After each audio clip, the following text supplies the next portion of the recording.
If you want to close sales, you have to ask questions, listen, demonstrate that you have empathy, meaning you understand their situation, meaning they know that you understand their situation.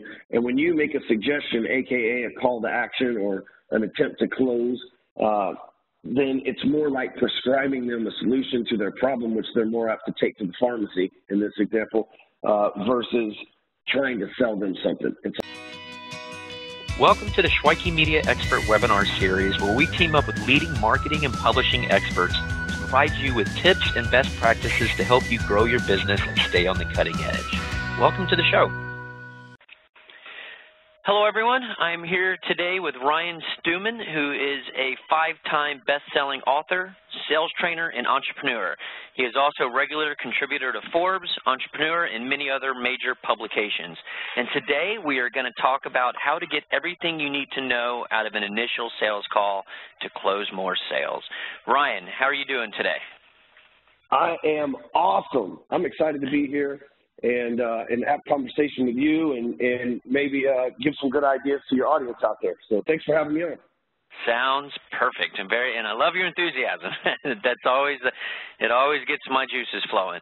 Well, you know, you're the hardcore closer, so definitely I think your topic and your information is going to have a lot of people's eyes and ears open to see what you got to say. But and I know we're going to be talking about how to get everything out of the initial sales call. But before we go there, you know, sometimes some prep's needed. So what sort of prep do you recommend doing beforehand before you jump on a sales call? Well, we do what's called social reconnaissance. Okay. And if you think about reconnaissance, that's where you go like undercover and you're trying to check out the, you know, in war terms, it's the enemy, but obviously your prospect's not your enemy. But you are, at some degree, in a battle with them, right? A battle of ego and wits and needs and wants. And so what we do is social reconnaissance. So we go on people's social media accounts, and actually we have a little system that pulls all the social media stuff in one through Infusionsoft. And it shows us all their social media posts and everything else, so we can see the kind of things that they are posting about. Not so much that we can see, you know, what they need as far as our service, but we know that if John Doe fills out a lead form, and then we go on his Facebook page, and we see that he took his kids to the zoo last week, and we go on, and when we finally get on the sales call with him, we know that we can drop casually. It's like, hey, he's interested in the zoo and stuff. It's like, hey, I'm thinking about taking my kids to the zoo, man. Do you have a good recommendation? And obviously he's going to either, or you can position it as, hey, I looked on your Facebook page and I want to kind of see the person you are and stuff. Looks like you took your kids to the zoo, man. How is it there? And you've got a way to start building that familiarity and bonding with them. And, you know, you might find, like, most people's Facebook walls and Twitter accounts are wide open. So you can get an idea of the kind of things that they talk about, so you can have a better idea of the personality behind the person when you reach out to them. You know, it just kind of helps you make it more personal. And people put stuff on social media because they want other people to see it. That's like the whole idea of social media in the first place. And so when you acknowledge that you saw what they wanted people to see and everything, you oblige them for what they wanted, it really makes them feel good too. Or at least that's the experience that we have. Interesting, yeah. That's interesting. It looks like you're definitely, you know, angling on the personal touch, the personal research of your contact.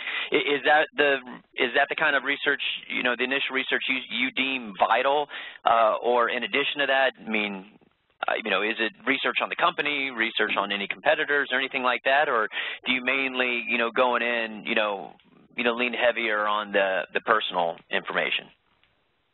Well, if I'm trying to do business with a company, then, you know, I might care more about the company information. But for me, my business, my coaching business is based on individuals that work for companies or own a company, right? So not necessarily the company. So I think that, especially in my business, because it's a very personable business, because we're going to be working closely together, it has to be, I have to know you on a personal level for the stuff to, you know, for us to get full effects and everything. So, yeah, I believe that is important, because if you take the wrong type of person on, the wrong type of personality for what you're doing, or, you know, like you can go on someone's Facebook wall, for example, And if it's a constant slew of complaints and bitching about Donald Trump and everything else and nothing's right, and this is their third job change that you can see on their wall and stuff like that, I'm not somebody I'm going to reach out to. That's not a hot lead to me.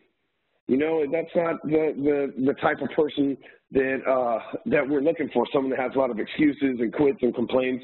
So it allows us to not even deal with calling that lead and just, you know, some people probably are out there from time to time. They'd be like, those dudes didn't even call me because we probably looked them up and they didn't fit the mold. And that's okay, you know what I mean? But I don't want to sell to the wrong people or waste my time trying to help the wrong people either. So I believe getting to see what their personality type is like and getting to know a little bit about them from a digital standpoint really helps a lot before you go into a sales call. Yeah, that's awesome advice. Awesome. Appreciate that. Now, one last kind of prep question here before we get into some of the good stuff. You know, I've often have, you know, dealt with this and had sales reps kind of not really know what direction to take. But, you know, as far as doing the research and then making the calls, you know, and you know, it might vary between the size of the sale or the opportunity. So what kind of balance do you do or have you experienced in the past between doing research and then the actual selling? Because, you know, some people are needing to make lots of calls and get out there, and then obviously other deals, sometimes there's not many calls being made and it's, you know, they're bigger deals, less of them. So what kind of balance do you strike for, you know, for the kind of the amount of research you do based on the kind of sale it is? Does that make sense? Yep. So Abraham Lincoln once said, if he had 5 minutes to chop down a tree, he'd spend 3 of them sharpening his axe. And so that means that he spent 3 minutes working on making his tool sharper so it's more effective, and he's got 2 minutes to actually do the work. And I think that the same thing applies in the sales world. You know, you should spend your time, because if you get, here's the problem. Like a person, a salesperson will get 10 leads in their inbox, and they feel this massive amount of pressure, like they got to rush through them. You know, like, I got to get in touch with these guys as soon as possible, because that's what's been beaten into us by sales managers and mentors and everything else for decades now, right? And so you're under all this pressure, and you try to go through the leads as quick as you can so you can get your hands on more, you know, they got the churn and burn method. But the truth is, if you'll take the time and look, you might realize that out of those 10 leads, only 2 of them actually even qualify. You, like I said, you go to their Facebook page, you realize that they're a fit, some of them aren't a fit. And so you're spending that time becoming more effective by doing that research. And so, you know, like I said, some leads don't even deserve to be called. It's just a part of it, right? Not everybody qualifies. And if you'll spend time doing research up front, you'll get a lot less no's. And now here's the thing that's real powerful in this, is when a salesperson gets a lot less no's, then their confidence goes up, right? And one of the problems that we have as salespeople, a lot of us drink and smoke and everything else, is because people are constantly berating us, and we've got to have thick skin, and they're telling us no and turning us down and saying, don't sell me your stuff today, closer, and all these other things, you know. And it makes it difficult, right? I mean, you know, constant rejection and having to overcome people that get emotional and egos in the way and everything else. It makes it a very stressful job. But when you can get less of that resistance and you can go straight to getting more yeses, it helps your confidence. It helps you feel better as a salesperson. Your overall morale is better because you're hearing a lot more positive words than you are negative ones. It just helps you avoid the no. A lot of salespeople say every no gets me that much closer to a yes. But if you can avoid the no's and just get the yeses, it would be a lot cooler, in my opinion. So that's what the research does. Gotcha. So slow down to speed up is what I'm hearing. Yeah, and I can definitely attest to that. You know, the morale part. You know, if people are calling on a bunch, or just if you're just cold calling all the time, you're not going to do that forever. It's tough. It's very tough. People will get burned out, and I guess the same goes even if you are getting leads. The same issues could apply. So appreciate that advice.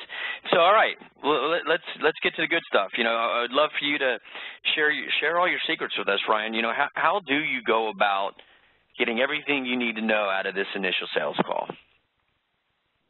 Well, so what we do is a few things.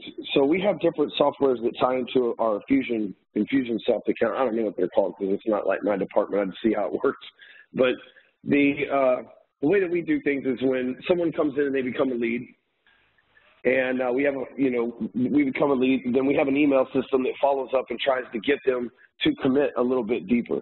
and by a little bit deeper, they fill out these forms. So oftentimes just for my, I own an alarm company as well. So for my alarm company and for our seminar company and for our sales training company, when people fill out leads, at one point or another, they're filling out like a survey. It's called WooFoos, the forms that we use, but it's a WooFoo form that they're filling out online, and we ask them 10 different questions, like their production and how long they've been in business and what they're looking for help with and what they do for a living, like those kind of things, to get an overall sense of who they are. Then we look them up on social media before we reach out to them. A lot of people will tell you that you got to call a lead within 5 minutes and all this other stuff. Like if you're selling insurance, maybe, you know, where they like went to, or if you're selling vacation stuff where they went to like or a lending tree type of thing, you know what I mean? Like that, you probably do have to call somebody within 5 minutes. But the way that we position leads is they're unique to us. They're not going anywhere else.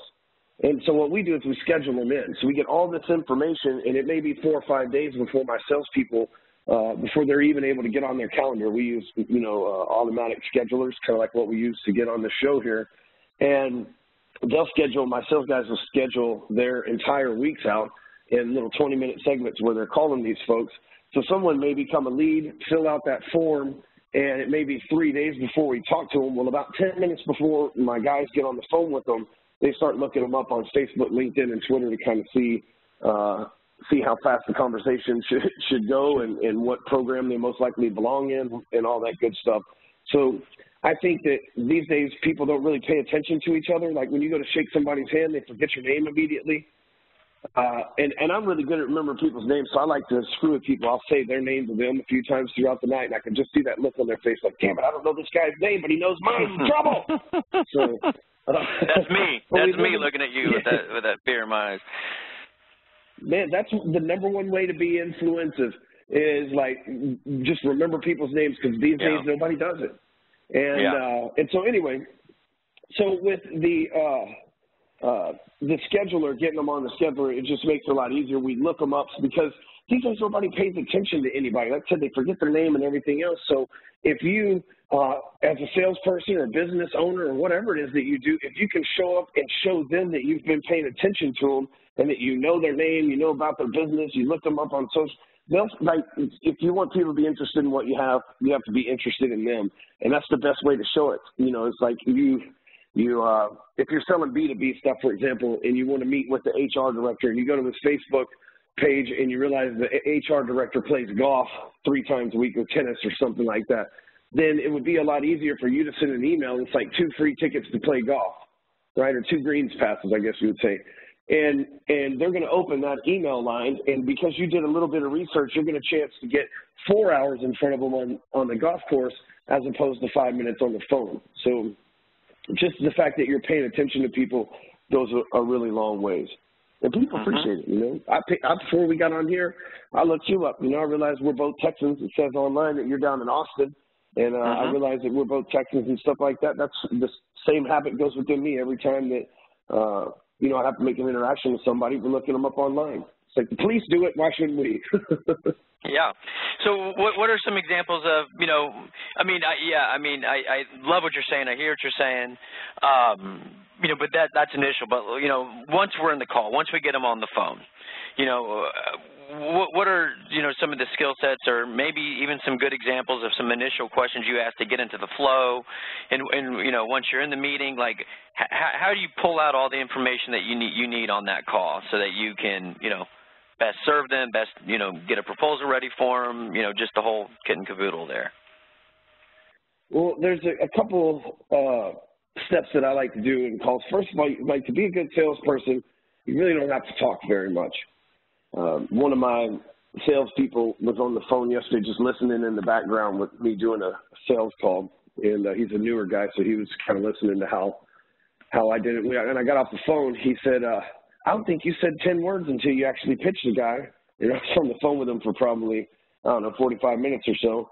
And I was like, man, if you can get them to open their mouth, they will open their wallet. And the way to get somebody to open their mouth is to ask them questions and let them talk. And there's 2 types of questions. There's open-ended questions and closed-ended questions. And oftentimes salespeople, they ask these closed-ended questions, which really limits the conversation so that they can never get deep enough with the questions. And for example, Elon Musk was on 20/20 and 60 Minutes, like, you know, one Friday and then Sunday, right? And on 20/20, they asked them questions like, so what's next in space? Are we going to Mars or Saturn or Jupiter? And his answers were, no, we don't plan on going to any of those planets right now. And that was about it. When he got down to 60 Minutes on Sunday, they said, so what's next for outer space? And he went on to talk 20 minutes about what his plans were for space, because that person didn't limit his mind to what's next with Mars, Saturn, or Jupiter. And so a lot of salespeople do that too. They'll say, are you looking to do this or this? And the better question is, what are you looking to do?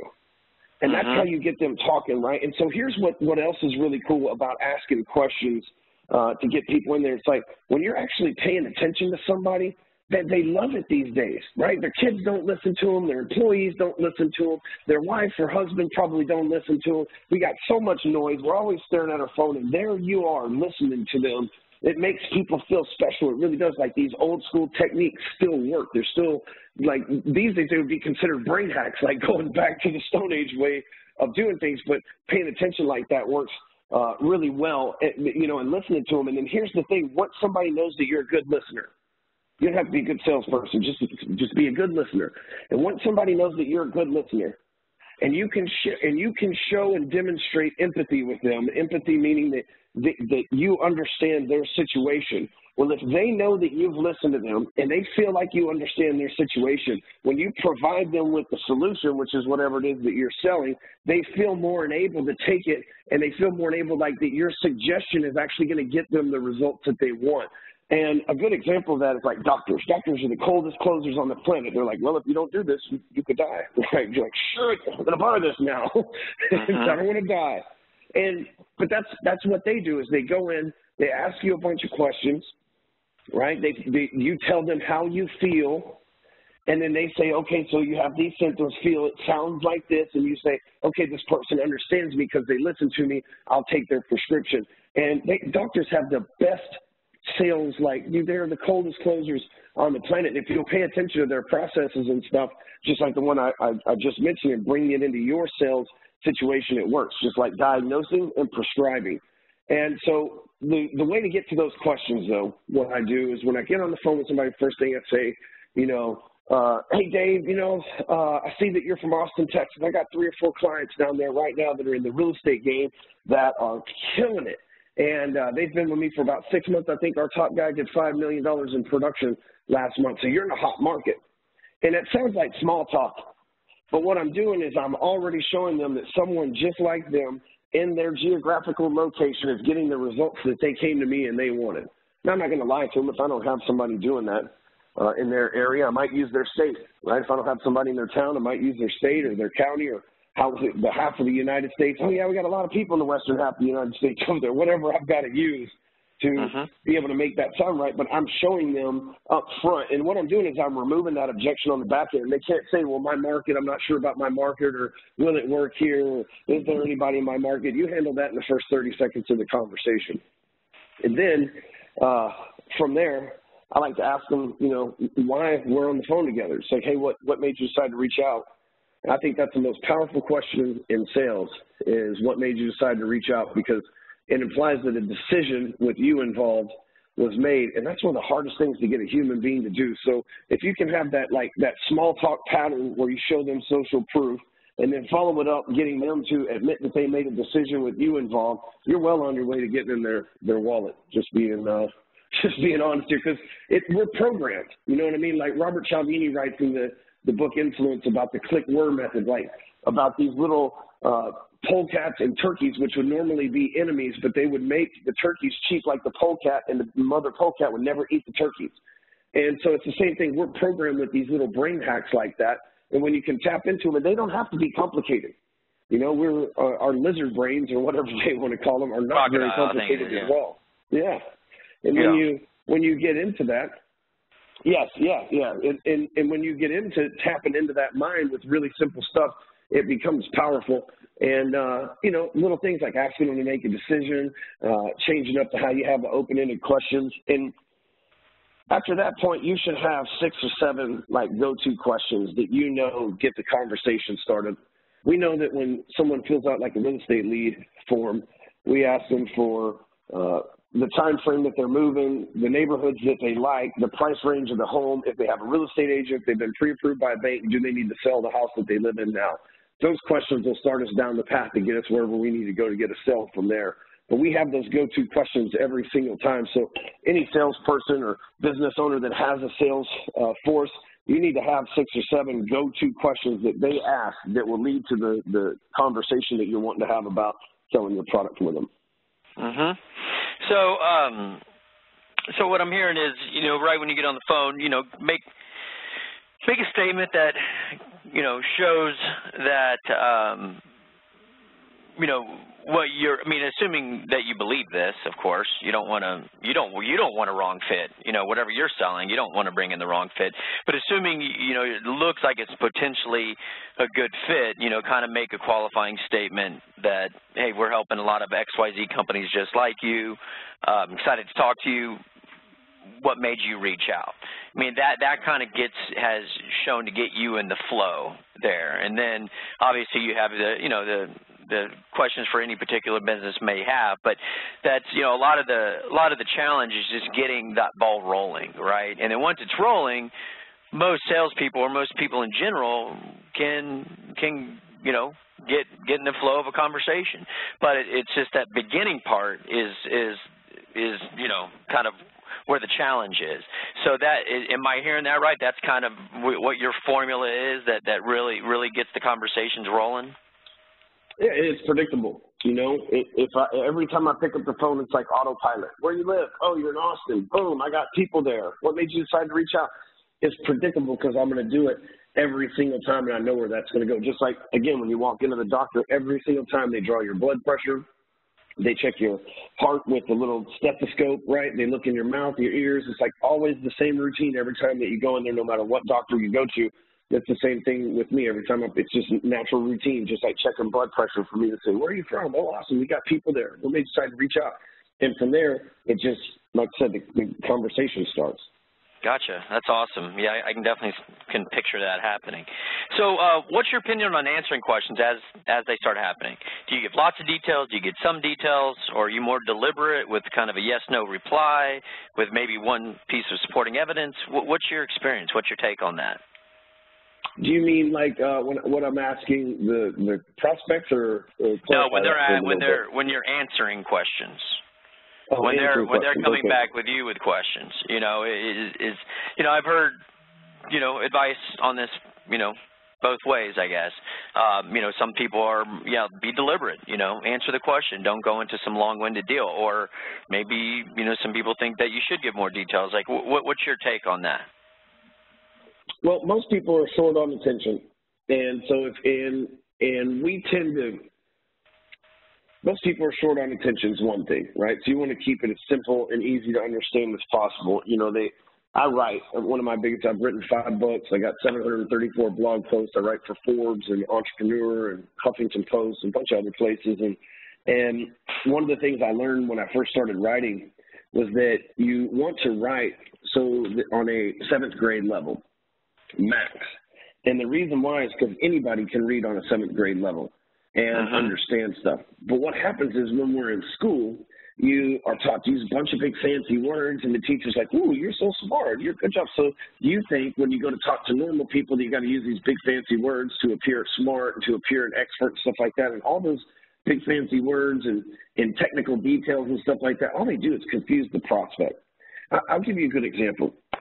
In the mortgage business, one of the biggest revelations a loan officer or a bank can have is that nobody wants a mortgage. What they want is a house, and the mortgage is the means for them to get the house. And I've watched so many loan officers over the years take an application from a client and start talking to the client about how the bond market works and how that's tied to interest rates, and then the bank makes their deal this way and that way. And the client never even asked them about that. Right, the client they didn't even care about the rate. What they want is a house. The payment seems fine to them. They just want to make sure they can move in the house in the next 30 days before XYZ event takes place in their life that triggered them to have to move into this house in the first place. And so many people get caught up selling the wrong thing. They think they've got to go on the technical details and everything else. So when people ask me questions let's say if someone says, you know, how are you going to get traffic to my website?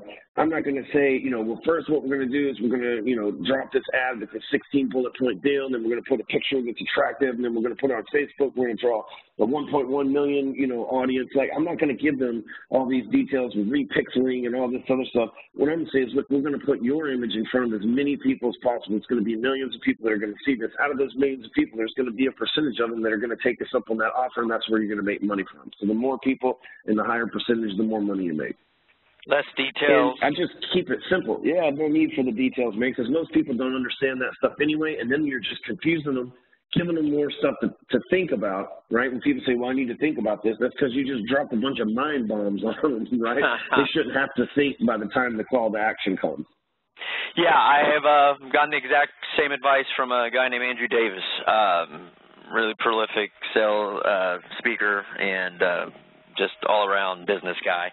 And, yeah, I mean, he said cut down your proposals by 70, 80%, you know, just and you know, we're starting to take that advice on this end as well. It's, you know, we feel like, you know, we're at the beginning, we felt like, well, let's show everybody, you know, we're doing a lot of shit for people, right? Let's let them know about it. But it's counterproductive. It's, you know, you think you're doing something nice, and that's the problem I think a lot of salespeople have is you do, you know, back in the old days, I guess, and even probably currently still, salespeople get a bad rap because they, you know, the ones that are snake oil and all that, you know, they're mixed in, just like in every industry. But in my opinion, the bestest salespeople in the world are the ones who are, you know, good listeners and straight shooters, are genuine, honest.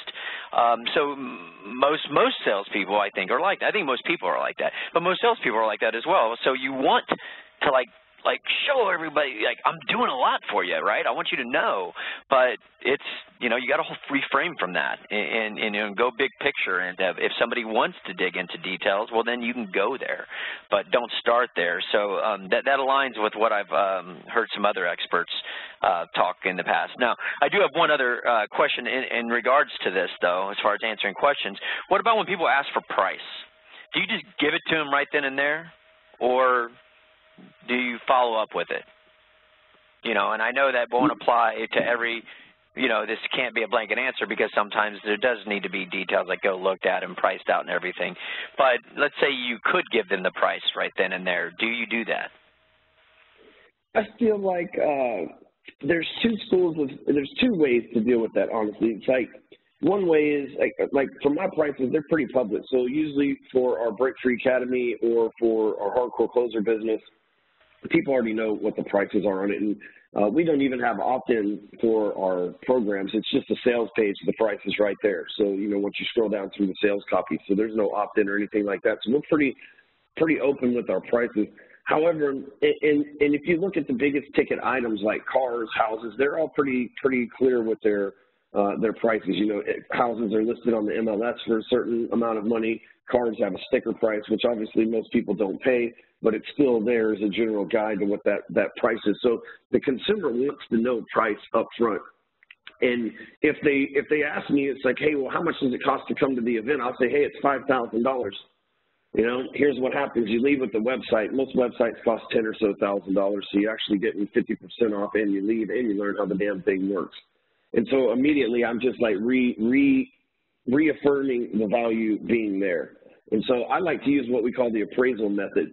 And so anytime I use a price, I compare it to something else that's similarly priced and show that my product is superior and it costs less. And so, for example, we have a program called Break Free Academy, and it's like $2,500 a year. And the way that I do it is we have a newsletter, we have a training program where we teach Facebook ads and all this other stuff. We have a mastermind, we do meetups, like we do monthly trainings for these folks and everything.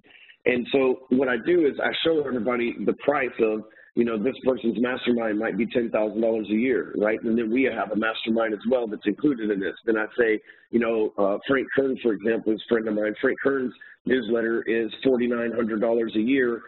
So that makes our newsletter worth, you know, let's say that it's worth half of what Frank's is, which I think it's worth double what Frank's is, but it's worth half of what Frank's is. And let's say that it's $2,000. And so we start stacking this value, appraising it towards other things that the prospects can clearly understand the cost of. And so it draws that contrast. Sometimes it's like when we break it down for $297 a month in our Break Free Academy Entourage program, we're like, for less than $10 a day, for less than the price of a supersized Happy Meal, you can get, you know, access to this mastermind, this newsletter, this network, this training, and all these other cool things. And so I like to use that because then it just draws the logic with the number. So if someone hits you with price right out of the gate, absolutely give it to them, then reaffirm it with the appraisal method. Gotcha. All right, well, moving towards the end of the sales process and this podcast interview is closing. You know, you're called the hardcore closer, but I assume you don't come across as pushy, because if you did, you probably wouldn't have gotten that moniker, even though it kind of sounds that way, but you wouldn't be closing a lot. So what tips or advice do you have here? Well, you know, I've got that name because of I've always been a really good salesperson. I've always been a closer, but I've had a pretty rough upbringing, so that's how the nickname started. Strangely, I didn't give it to myself. Like, people just started calling me that, and I think that's a cool nickname. I'm going to go with that before they give me a stupid one. And so I just kind of stuck with it, and it became a brand. But the thing is, like I've said this whole show, if you want to close sales, you have to ask questions, listen, demonstrate that you have empathy, meaning you understand their situation, meaning they know that you understand their situation. And when you make a suggestion, AKA a call to action or an attempt to close, then it's more like prescribing them a solution to their problem, which they're more apt to take to the pharmacy in this example, versus trying to sell them something. It's like, hey, if you want out of that misery, that pain, or if you want that excitement that you're searching for, whatever it is that the result that they're looking for is, it's like, I can do that for you. Here's how that works, and here's what you got to do to be able to obtain that.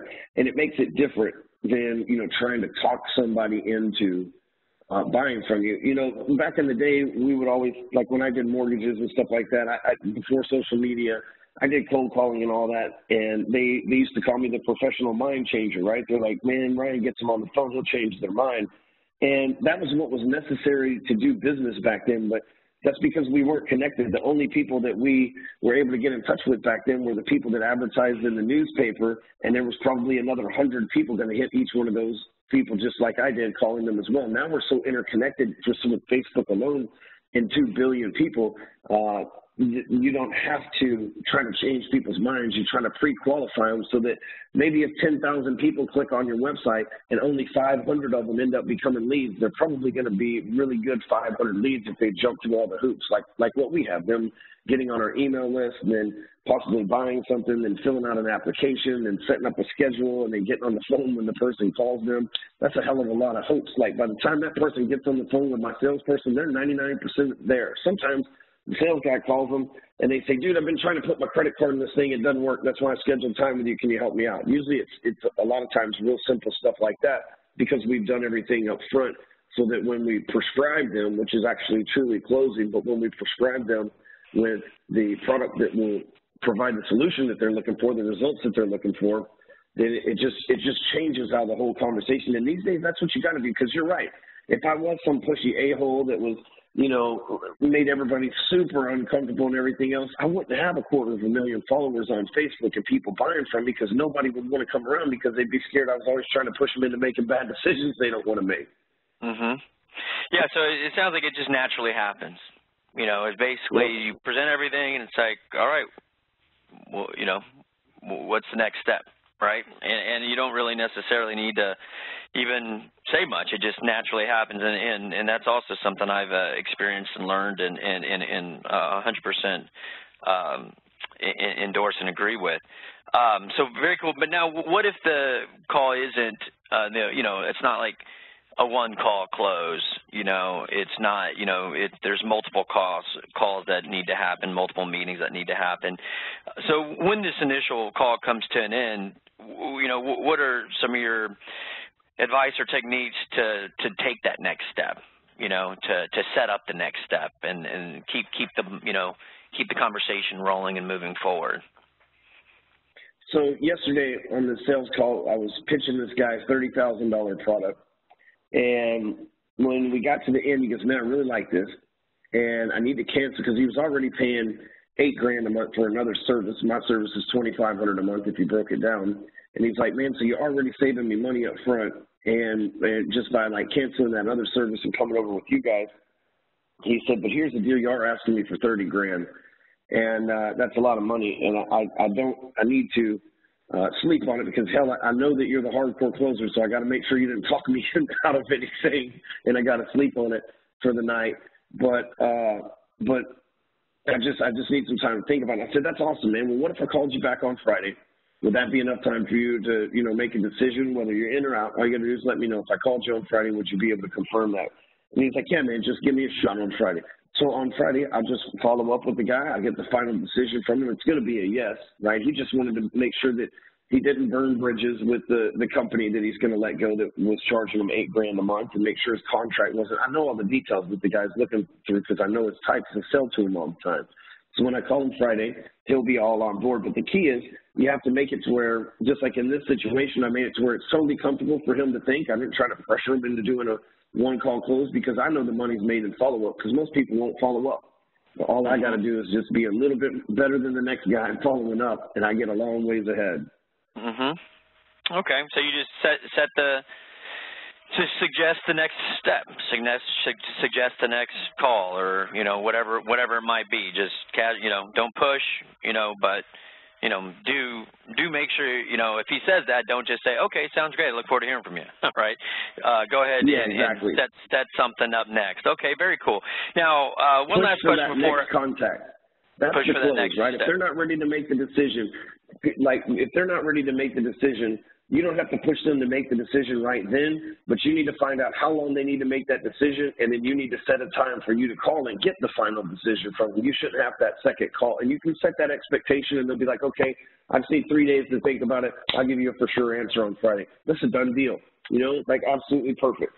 And so all you got to do is follow up Friday, and they know they're making a final decision. They've had 3 days to think about it. Should make your life pretty easy. Yeah. So bottom line is very, very important. Everyone listening out there, set that next step. Set that next step. It's paramount.